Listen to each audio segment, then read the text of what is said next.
দর্শক সবাইকে আমন্ত্রণ জানাচ্ছি কনকা কুইক রেসিপি থেকে। আমি সাদিয়া তাহের। বরাবরের মতো আজকেও নিয়ে এসেছি ঝটপট এবং মজাদার একটি ইফতার রেসিপি আপনাদের জন্য। ইফতার বলবো না, আপনারা সবসময় এটা করতে পারেন বাসায় অবশ্যই, যেহেতু ঈদ কাছে, ঈদের দিনও কিন্তু চাইলে এই রেসিপিটা আপনারা করতে পারেন। তবে যেমনটা জানেন অবশ্যই তা আমি একা করছি না, আমার সাথে আছেন একজন অতিথি। তিনি আর কেউ নন, stand up comedian Qamaruddin Arman. কেমন আছেন ভাইয়া? আলহামদুলিল্লাহ ভালো আছি, আপনি কেমন আছেন? আমিও বেশ ভালো আছি। কেমন কেটেছে রমজান, এন্ড সামনে তো ঈদের প্রিপারেশন কেমন? রমজান অবশ্যই ভালো কাটছে, চেষ্টা করছি যে আল্লাহর আদেশগুলো মেনে চলতে। যেমন আমরা 30টা রমজানে রোজা রাখার চেষ্টা করছি, নামাজ পড়ার চেষ্টা করছি। ঈদের প্রিপারেশন কেমন ভাইয়া? ঈদের প্রিপারেশন বলতে বেশ কয়েক ধরনের প্রিপারেশন হয়। যেমন ঈদে ফ্যামিলিকে জামা কাপড় কিনে দিতে হয়, এটা এক ধরনের প্রিপারেশন। ছোটবেলায় নিজের জন্য কিনতাম, এখন কিনে দিতে হয়। এটা হচ্ছে আগের সাথে এখন একটা পার্থক্য। এখন দায়িত্বশীল বলা যায়। তো হচ্ছে মোটামুটি শেষ পর্যায়ে। ঈদ কিভাবে সেলিব্রেট করা হয়, মানে ফ্যামিলির সাথে সবাই কি গ্রামের বাড়িতেই সেলিব্রেট করা হয়? গ্রামের বাড়িতে, মানে আমার বাবা তো নেই, মা, আমার ফ্যামিলির অন্যান্য যারা আছে সবাইকে নিয়ে সেলিব্রেট করা হয়। তাহলে তো মজা হয় অনেক নিশ্চয়ই। আর এখন তো ছোটবেলায় কি হতো, আমরা তো সালামির জন্য অনেক এক্সাইটেড থাকতাম, যে যেই আসতো সালাম করে শুধু সালামিটা নিতাম। এখন তো দিতে হয়, আতঙ্কে থাকি। ঈদের দিন আতঙ্কে থাকি রীতিমতো, মানে গ্রুপ করে করে আসে আর খালি সালামি নে। দিতে ভালো লাগে? হ্যাঁ, দিতে খারাপ লাগে না, ভালোই লাগে। ভালোই লাগে। তবে এটার মানে সংখ্যাটা যেন বেশি না বাড়ে আর কি। না, আমি চাই আপনার সংখ্যাটা আরো বেড়ে যাক, যাতে আপনার বেশি বেশি সালামি দিতে হয়। কারণ ছোটবেলায় কিন্তু আমরাও চাইতাম যে আমাদেরকে যাতে বেশি বেশি সালামি দেওয়া হোক, কিন্তু ওই দাদুরা থাকে না, সব সময় 100 টাকার একটা নোটই ধরাই দেয়। ওই ট্রেডিশনটা যতই বছর যাক সেমই থাকে। এবং ভয়ঙ্কর বিষয় হচ্ছে 20 টাকার নোটের নতুন নোট খুঁজে ওই যে বাংলাদেশ ব্যাংকের সামনে গিয়ে নতুন নোট নেই, 20 টাকা করে দিত আমাদেরকে, 20 টাকা। আচ্ছা, অনেক কথা হবে ভাইয়া আরো, এর আগে আমরা একটু কিচেনে চলে যাই। আজকে আমরা একটা রেসিপি করব, প্লিজ আসুন।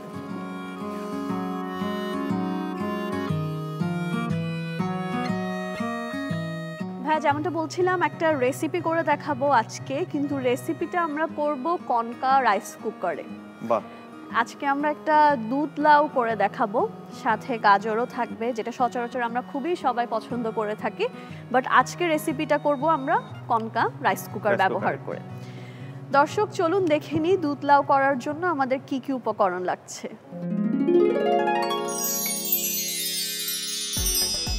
রেসিপি দুধ লাউ।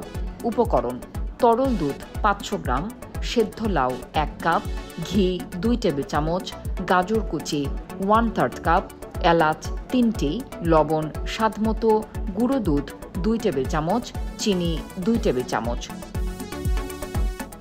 দেখে নিলেন উপকরণগুলো, চলে যাচ্ছি মূল রান্নায়। প্রথমে এখানে আমি কনকা রাইস কুকার নিয়েছি। কনকা অ্যাপ্লায়েন্সেস ব্যবহার করে আমরা সব কিছু রান্না করতে পারি। রাইস কুকারে, মাইক্রোওয়েভেও কিন্তু আমরা খুব ভালো ভালো রেসিপিস করতে পারি। প্রথমে দুধ লাউয়ের জন্য হচ্ছে একটা মিষ্টি খাবার, তাই ঘি তো অবশ্যই।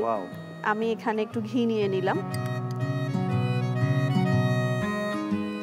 2 টেবিল চামচের মতো ঘি নিয়ে নিলাম। আমাদের চিটংয়ের মানুষরা কিন্তু ঘিয়ের পরিমাণটা একটু বেশিই পছন্দ করে সবকিছুতে। পছন্দের যে কোনো খাবারের সাথে একটু করে ঘিটা দিলে সুগন্ধিটা আমরা খুবই ভালো লাগে। হ্যাঁ, এখানে আছে 1 কাপের মতো লাউ। লাউটাকে আমরা একটু হালকা সেদ্ধ করে নিয়েছি। কেউ চাইলে এখানে জাস্ট কাঁচাও ব্যবহার করতে পারে, কিন্তু সেদ্ধ করে নিলে বেটার। এদিকে আমরা ওই যে স্বাদের লাউ। হ্যাঁ, স্বাদের লাউ। ভাইয়া এখন হচ্ছে এখানে লাউয়ের সাথে একটু গাজরও দিব আমরা। এখানে 1/3 কাপের মতো হালকা গ্রেট করা গাজর দিয়ে দিলাম, কালারটা দেখতে সুন্দর লাগবে তখন। এরপর এখানে আমরা দিয়ে দিচ্ছি 3টা এলাচ, চিনি 2 টেবিল চামচের মতো দিয়ে দিলাম।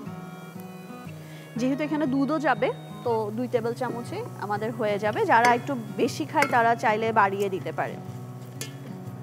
এরপর এখানে হচ্ছে একটু অল্প জাস্ট পিঞ্চের মতো সল্ট দিয়ে দিব, একটু সুগারটাকে ব্যালেন্স করার জন্য। সেই সাথে দিব গুঁড়ো দুধ। ছোটবেলা চুরি চুরি করে খাইতাম এগুলো। মজার একটা জিনিস ছিল। এগুলো সবকিছুই আমরা একটু ঘিতে আগে ভেজে নিচ্ছি। ঘি দেওয়ার কারণে সুগন্ধিটা খুব ভালো আসছে। এখন যে দুধ আছে আমরা দুধটা এখানে দিয়ে দিব। 500 ml এর মতো দুধ দিয়ে দিলাম। এখন আমরা অপেক্ষা করব এটা কুক হওয়ার জন্য। আমরা রাইস কুকারটা ঢেকে দিলাম। ব্যাস, এখন রাইস কুকারে এটা হতে থাকবে। এটা হতে 10-12 মিনিটের মতো একটু সময় লাগবে। যেমনটা আমরা সবাই জানি, কিন্তু অনেকেই হয়তো জানে না যে আপনি খুব ভালো হামনাদ করতে পারেন। দুলান যদি আমাদের অডিয়েন্সের জন্য একটু শোনাতেন। আচ্ছা, চেষ্টা করছি। আমার এক ভাই আছে, ওনার রিসেন্টলি লেখা, ওনার নাম হচ্ছে চৌধুরী গুলাম মাওলা। রিসেন্টলি একটা গান লিখেছেন, গানের দুটো লাইন করার চেষ্টা করছি। তিল তিল করে দেখি যে তোমায় খুঁটিয়ে খুঁটিয়ে পড়ি, তোমার দেহের প্রতি অক্ষরে নেকির মিনার গড়ি। তিল তিল করে দেখি যে তোমায় খুঁটিয়ে খুঁটিয়ে পড়ি, তোমার দেহের প্রতি ছত্রে নেকির মিনার গড়ি। প্রতি ছত্রে জানাও মানুষে, প্রতি ছত্রে জানাও মানুষে কল্যাণী আহ্বান। আমি ছাত্র তোমার চিরপ্রেমিক, হে মহায়াল কোরআন। আমি ছাত্র তোমার চিরপ্রেমিক, হে মহায়াল কোরআন। খুবই সুন্দর, খুবই সুন্দর, খুবই ভালো লেগেছে ভাইয়া।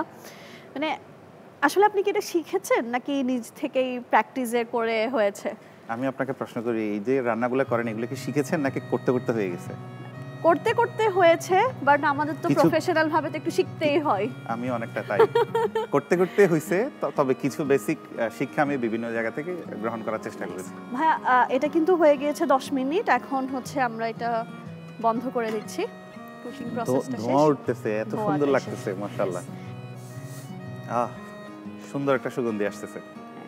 হ্যাঁ, আমরা এখন এটা একটু সার্ভ করে নিব।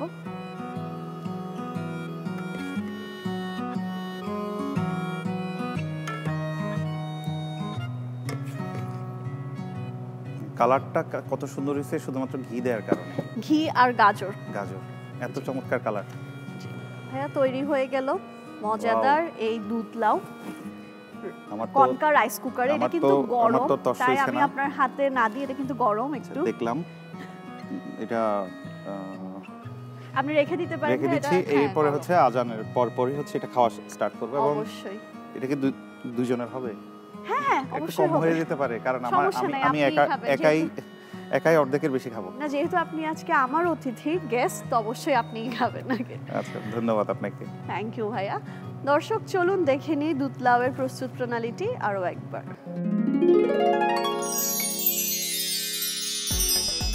রেসিপি দুধ লাউ প্রণালী।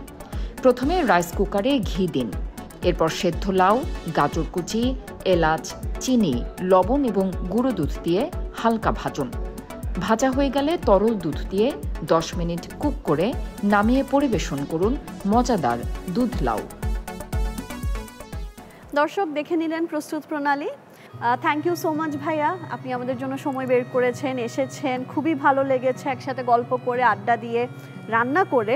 অ্যান্ড অবশ্যই একসাথে আমরা সেম জেলার মানুষ, তাই আলাদা মজা পেয়েছি। আর আপনার জন্য রয়েছে কনকা পরিবারের তরফ থেকে একটা গিফট। আপনাকেও ধন্যবাদ, এনটিভিকে ধন্যবাদ চমৎকার একটা প্রোগ্রাম আয়োজন করার জন্য, এবং স্পেশালি কনকাকে ধন্যবাদ এই প্রোগ্রামে আমাকে রাখার জন্য। থ্যাংক ইউ সো মাচ ভাইয়া। দর্শক দেখে নিলেন আজকের রেসিপি দুধ লাউ। অবশ্যই সবাই এটা নিশ্চয়ই খেয়ে থাকেন, বাট কিভাবে আজকে আমরা কনকা রাইস কুকার ব্যবহার করে এটি করেছি তা ছিল মজার বিষয়। অবশ্যই বাসায় ট্রাই করবেন। সবাই ভালো থাকবেন, সুস্থ থাকবেন এবং কনকা কুইক রেসিপি দেখতে থাকবেন।